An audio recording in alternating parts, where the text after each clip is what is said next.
Hey guys, Jordan Bellinger here, back again for our 12-step series on how to buy a home. So, step we're on right now is going to be step 6 and writing an offer. And so, when we go in, we start talking about writing an offer. What does it entail? So, let's go over that real quick. Well, I don't know about real quick, but we're going to go over how to write an offer, what details are involved, and what you need to focus on. So, we're actually going to go through. This is called the 1-to-4 contract. And it is a TREC contract for Texas Real Estate Commission. And what it is this is the contract that is typically used in 99% of pre-owned properties. New homes can be a little bit different. We can help you on that as well. But we're going to go through this. We're going to go through it very quickly and talk on the high-level items that are variables in writing a contract. And a lot of times what's really important to the seller and the buyer. So, Section 1 is who's involved in the contract. Section 2 is a legal description of the property and any exclusions. So as a seller or as a property, so when you have a property, for things like a microwave sitting on top of the counter, a refrigerator that's pushed in and not built in, that is considered personal property. It's not included in part of the house. Things like, what else? Like curtain rods and outdoor built-in patios and stove and things like that. Those are all part of real estate property, but you can exclude them. For example, let's say you have a chandelier that is an heirloom chandelier from a great grandparent of yours. You installed it in your house, you're going to sell your house, and now you want to take that with you. Ideally, you take it down to your place it before it ever goes on the market, but if you're a seller and you really want to take that, you can exclude that from the sale of the property. It just has to be in the contract. That's part of the property description. It also talks about things that are included in the property. For example, things that you might not think of. Let's see, I'm trying to go through things that you might not think of. Mounts and brackets for televisions, speakers.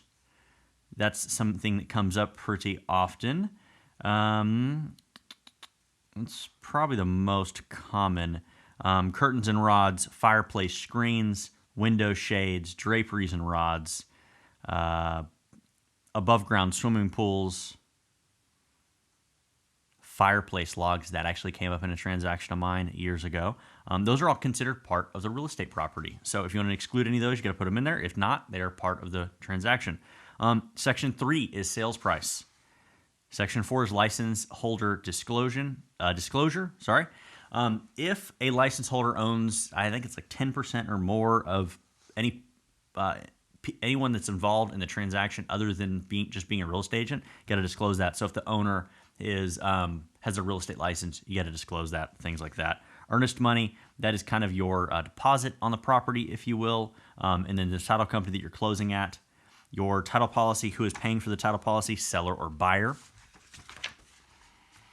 Next page is just a lot of fine print, which you should read 100% of the time. Not everyone does, but you should. I mean, when you have questions on it, you should reach out to us. Property condition, there's 2 ways to get property condition. Property as is or as is with certain repairs. So let's say you go into a property and you see something is broken and you want to go, hey, we're going to put in an offer, but that offer is, part of the offer is you fixing that before we close. So you can do that. Before that is seller's disclosure. Majority of the time, the seller is required to give you a document that is the signed seller's disclosure of the property. Anything they're aware of on the property, they need to disclose to you. So that is a form. Have you received that, or are you going to receive that pretty quickly? And how long are you giving the seller to get that to you? We talked about property condition. Next page is a residential service contract. This is a home warranty. A lot of people have heard of this.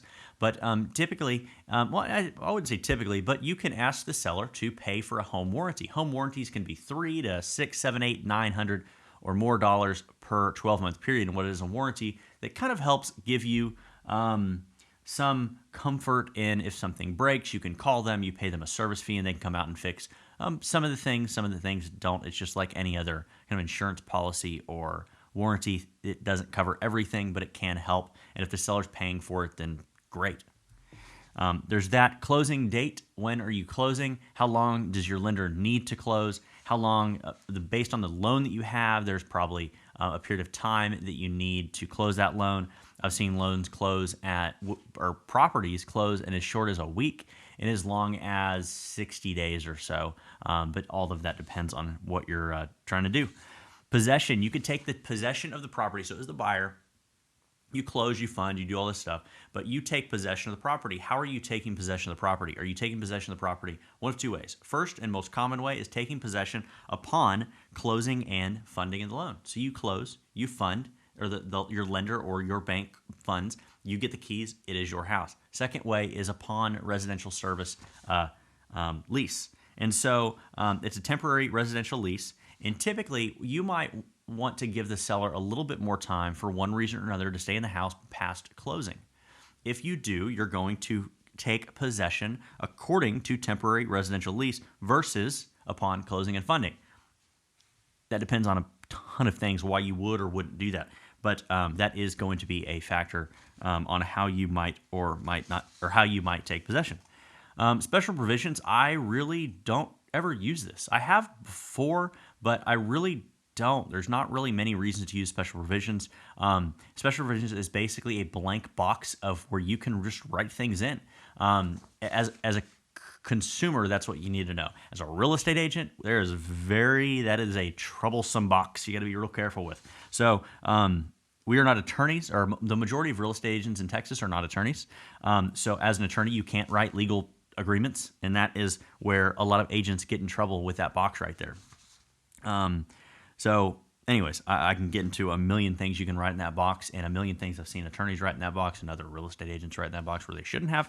But anyways, number 12, settlement and other expenses. This is basically the box here is talking about closing costs. So you can ask the seller to pay for some of your closing cost, if not all. They can't pay for down payment. There's some other things they can't pay for, and it all also depends on what type of loan you get. But you can ask for closing costs. I have had one of my first transactions ever, and I remember this. We sat down at the closing table, and the escrow officer handed my buyer a check.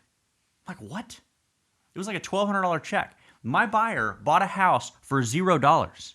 Zero. And you can still do it today. Now, there's a lot of variables and moving parts and whatnot to get it to that point, but you can buy a house with $0. Now, there's some money up front, like inspections and earnest money and option fee and all that, but nothing. It's crazy. So I remember going to the closing, I'm like, what? And I knew ahead of time, because of all the other documents and whatnot, that she was going to get a check at closing, but I was like, that is the coolest thing ever. This was right when I got into real estate, so I had no idea that was a thing. So anyways, that can happen sometimes. That's closing cost. And part of that is getting the seller to pay some of your closing costs, is what we did in that situation. Next page, agreement of parties. So this is basically a bunch of addendums to a contract, and I have the most common here that I'm going to go over as well. We're just going to skip over that. It's just other pieces of the contract. An addendum to the contract is you're attaching it on. It's a trailer on the back of your pickup truck, if you will. So the pickup truck is the main vehicle, which is what this is, and then you're attaching a trailer that serves some other purposes. Next page. Termination option. So this is your option period. This is pretty cool in Texas. Now, each state is a little bit different, so I'm talking specifically on Texas. So Texas, you have the right, if you write it in the contract and you put it in there, to inspect the home. You also have the right to walk away during the first period of time, and that is a blank amount, number of days for you to do whatever you want to do. I mean, not do whatever you want to do, but inspect the property, do your due diligence on the property, and if for any reason you can walk away and tell the seller nothing. All you have to do is say, I'm terminating under the termination option. It gives you full right to walk away for any reason. The main reason that you would do that is to inspect the property. Let's say you inspect the property and you find something catastrophic. And you're like, nope, I am not buying this house. I don't care if the seller agrees to fix it. I don't care if the seller is going to give me a whole bunch of money. I don't care. I'm not buying this house. As a buyer, as long as you're within this period and as long as your agent has added this to the contract, you can walk away for any reason within that time period. Pretty cool, huh? So that is a super, super important piece of it. And in here, you have two choices. So you have how much is it going to cost you to buy that option period? How long are you asking for in the option period? And lastly, is that option fee going to be credited to you during your closing, or is it not? That is that. And then you can always hire an attorney at any point in time. That is completely up to you. If you have an attorney involved in the transaction with you, then you can add them to that section, and they are going to be included in any communication that is going on with that. Last page of the contract, or the second to last page, they just updated this recently. The last page is just information. Who is the listing? Who is the seller's broker and their agent if they have one? Who is the buyer's broker and their agent if they have one on there? And the last page is just for notices of option money, receipted contract, earnest money. So that is the 1 to 4. What this contract is for, it's for any property, any residential property that holds 1 to 4 properties, if you will. So single family fits in here. Townhome fits in here. Duplex fits in here. Triplex fits in here. Quadplex fits in here. Any property with 5, I don't know what that is, 5. Anyways, doesn't matter. Anything with 5 or more, like a multi-family where it has 5 or more units, does not fit in here. That is a different contract. So know that. Also, if it's unimproved land, this doesn't. You don't use this. If it's a new property, you don't use this. So, but majority of the time, pre-owned properties almost always use this contract. If you want to get crazy, you can have an attorney write up a contract, I guess. I don't know why you do that, but you can. Let's see here, at least on residential property. Commercial, it's actually super common to have an attorney write a contract for the agreement of parties and all that. But this one right here is the second most common form. This is a third-party financing addendum. The majority of the time, buyers are going to have a loan. And when they have a loan, you fill this out. There are conventional loans. There are Texas veteran loans, FHA loans, VA loans, USDA loans, reverse mortgage financing, which I've never done. Approval of financing. Do you need approval to buy the house? Or even if the buyer financing approval falls out, can you still buy the house? Do you still want to buy the house if it falls through? Sometimes I have buyers that they've already been approved. They're like, I'm not concerned about getting my buyer approval because I already have it. You have a time period there of how long to do that. And then this protects you. So this is pretty cool. So in a conventional loan, for example, a first mortgage loan in the principal amount of blank. So what that is you're taking the list or the offer price that you're putting in minus your down payment, and then you put that number in there, and that's principal amount of dollars. And that's basically the principal. That's the loan that you're paying on. Due in full in blank years. This is typically 30 or 15 years. With interest not to exceed blank. That doesn't necessarily mean the interest rate must be below that, but it gives you an out if the interest rate goes up and you can no longer be approved. Per annum for the first blank years of the loan, originating charges as shown, buyer's loan estimate for the loan not to exceed blank % of the loan. So that's the origination fees. So it's protection. It's protection for the buyer. We talked about buyer financing, or not buyer financing, buyer approval period on the financing addendum. And then lastly, their FHA and VA require the appraisal to be at a certain level. And so if it's an FHA or VA loan, we're putting that section in there. If it's conventional, it doesn't really matter.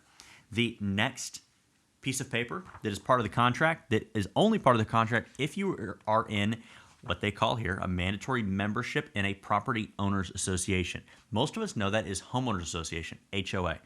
If you're in an HOA, and the HOA is mandatory, because you might not know this, but some HOAs are voluntary. Did you know that? There's some HOAs where people live in an HOA and they're like, you can pay us if you want, but you don't really have to.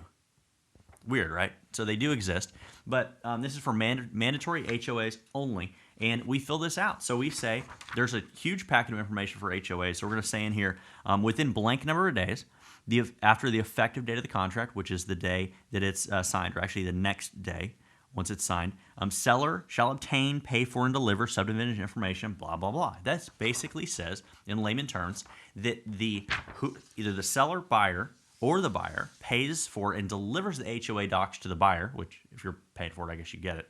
And then you review all that information and make sure there's nothing in there that you're not comfortable with. So there might be, I don't know. I mean, there's a ton of things in HOA stuff, and everyone's a little bit different.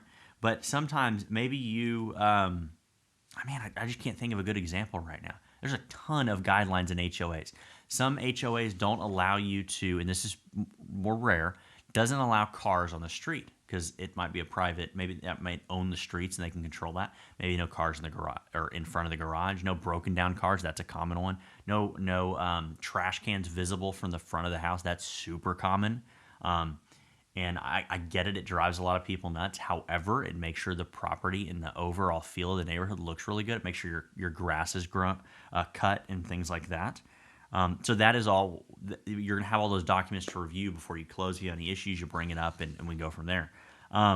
Fees. So Section C on this allows you as the buyer to pay up to a certain amount of transfer fee.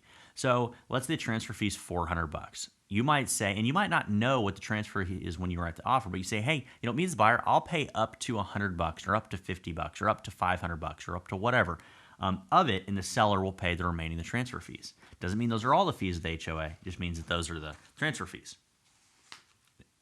And I can explain that more possibly on another video. That's the same. I have 2 copies of the third party. Oh, no, I put it in the wrong stack. Sorry. We already did that, third-party financing. We already did mandatory HOA. This is another one that's super common. So if you have a house to sell, you will probably have to add an addendum. If you can buy without selling, you don't need this. But if you have to sell in order to buy, what you will probably be doing is putting an addendum for sale of other property. What this says, in a high-level layman's terms, hate layman terms, but in a high level, not super complicated, it says if your house doesn't sell, you can't buy the house that you wrote an offer on, and you're protected and you get your earnest money back and you won't be in default to the contract. There's a lot of variables in here, time periods and all this other stuff. However, that essentially protects you. You're like, I want to buy another house, but I have a house that I live in. How do I navigate that? Happens all the time. This protects you on the buying side. This one's fun. Okay. So this one is called non-realty items addendum. We talked about the part of the property. Some parts of the property are part of the real estate property, and some items are considered personal property. For example, the refrigerator in most homes is a slide-in. It is not built into the home. It just sits there in the cavity for the fridge. Even if it's boxed out and framed out with cabinetry, it's typically still an accessory and not part of the home. It's considered personal property. But you as the buyer, if you go in there, you're like, I really want that fridge. We can put on here and ask the seller, hey, sent you an offer, and we're asking for your fridge as well. Can we have that? And we put on here, for an additional sum of blank dollars, it can be 0, it can be 1, it could be 20,000. Probably not, but we can get into that on a one-off basis. And other good and valuable consideration, seller shall convey to buyer at closing the following personal property. A lot of times you see refrigerators on here, you see washer and dryers on here. You can really see, I've put a green egg on here. I've put outdoor patio furniture on here. I put a curio cabinet on here. I've put a hutch on here. I've put, what else? I've put paintings on here, like artwork. You got to be careful. I don't really know what you're doing on this, but you can really ask for anything. Sometimes you go into the garage of these houses and you're looking at them, you're like, can I get that car with the house? It's like an old classic car, a motorcycle or something. And when it's a motorcycle and you got wife, husband, the wife always looks at the husband going, really? You don't need a motorcycle. So, unrelated, I'm getting on a tangent. So that's basically the gist of contracts. That's most of the time, that is what you're going to use. Some of those, all of those are the most common. There's a ton more of those out there depending on what you have. If you have a home built before 1978, that means you have to fill out a form it's a lead-based paint addendum. If you have propane on the property, if you have septic on the property, if you're in a flood zone, if you are, it goes on and on. There's tons of things, but those are super rare compared to the main, bread and butter of a contract. So, wanted to go over this real quick. This is a copy of the seller's disclosure. This is an example of the seller's disclosure. And what this is, it is basically, there's a bunch of forms out there that are seller's disclosure. There's like a MetroTex one, there's a Trek one, there's all sorts of seller's disclosures out there. I use one more than others because it has more information on it. And from my point of view, I want to get as much information from the seller or from you when we go to sell your house as I possibly can, because that protects everyone. This one I just printed out. It's the Trek version. This is actually not the version I use, but it was just using it or pulling this out for an example. For example, the property has the items checked below: range, dishwasher, washer, dryer hookup, security system. Section here. Are you, the seller, aware of any known defects, malfunctions in any of the following? Write yes if you are aware and no if you are not aware. Interior walls, exterior walls, ceilings, foundation, driveways, windows, sidewalks. If you answer yes to any of the above, explain. So if you say your windows have defects or malfunctions, tell me about it. What is it? What do you mean by that? That's what this is. Seller must give that to the, fill that out, sign it, deliver it to buyer almost every time. There's a couple of times where the seller's not required to. We still ask for it, but they're not required to by law, which, again, if that comes up, we'll go over it on a one-on-one basis. And then this is the next form that once you're under contract, this is an amendment, which I'm having a hard time picking this up. There we go.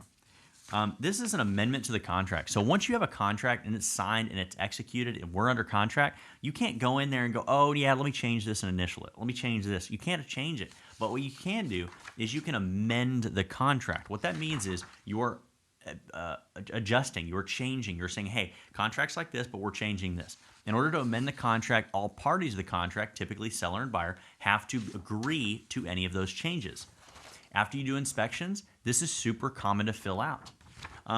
So you might find that a sprinkler head is busted. When your inspector turned on the sprinklers, you have this geyser of water coming out next to the driveway, and you're like, man, Mr. Seller, I want that fixed. And that's usually a reasonable thing to ask for. And so then you put on here, Section 2, in addition to any repairs and treatments otherwise required by the contract, seller at seller's expense shall complete the following repairs and treatments. And you write in there, with very specific words, but you write in there, seller, fix sprinkler head. Other things in here, you can adjust, you can really amend everything because there's a section here that says other modification. It allows you to edit anything in the contract, really. But most common, changing the sales price, changing the cash down, changing the close date, changing the closing cost, changing, putting in here lender required repairs, additional option money, and extending the option period. Sometimes you get an inspection and you're like, I need to get a pro out here, because an inspection is a generalist. They're looking at your roof, they're looking at your foundation, they're looking at your HVAC, plumbing, electrical, etc. They're not an expert in any of those. They're an expert in all of them. Ish. If that makes sense. So they might see something in your plumbing. They say, hey, Mr. Buyer, I see some concerns around your plumbing. I recommend you get a plumbing expert out here to take a look at it. Then you as the buyer, you can decide, hey, I'm going to get a plumber out here because I really want to make sure that we're good on this. Then you get a plumber out. Well, if the plumber can't get in there within the option period, we can ask the seller, hey, can you push the inspection period out a little bit longer so we can do the proper inspections, which, a lot of times they agree to that. And then you got to pay. This is something you do have to pay for. It could be $1, but you do have to pay for it to get that option period extended so that you actually have that additional option period. Allows you to waive your unrestricted right to terminate, which is that option period. Let's see, you can extend the buyer approval period. So if you need a little longer getting buyer approval period, you can extend that. But most of the time, that shouldn't be an issue. And then other modifications is just you can really modify anything in the contract, anything. So so that is the gist of contracts. I mean, that was step writing an offer. I mean, offers are there's so many people out there that I see that what they do is they go in and they just, all their offers are the same. They're just going in and writing an offer. And the problem with that is that every seller is different. Every buyer is different. So the better you understand what the seller needs and what the buyer wants, the better you can get everyone on the same page through this offer. It's just a whole bunch of paperwork that gets the seller and buyer on the same page. Because when everyone agrees to this offer, buyer and seller's on the same page. And so seller wants to sell, buyer wants to buy, and buyer wants to get the best deal, and seller wants to sell for the best he can. I mean, I once had a client that they had a 50-day lease back. 50-day lease back to the seller, but I could go into a tangent and going off into that story, but a 50-day lease back or something like that. It was almost 2 months. And The reason we did it is because we knew that the seller really, really, really valued that lease back over getting top dollar for his house. So my buyer got a better deal. They paid less for the house than they would have otherwise, and the seller got more time in a house where they could take their time to get out and move and buy. Things like that. So you talking to the seller, talking to the listing agents, talking to the buyers, talking to the buyers agent, and get everyone on the same page and understanding what everyone really wants beyond just price and closing costs and all this other stuff will absolutely help you 100% of the time when you're writing offers. So that's basically writing offers.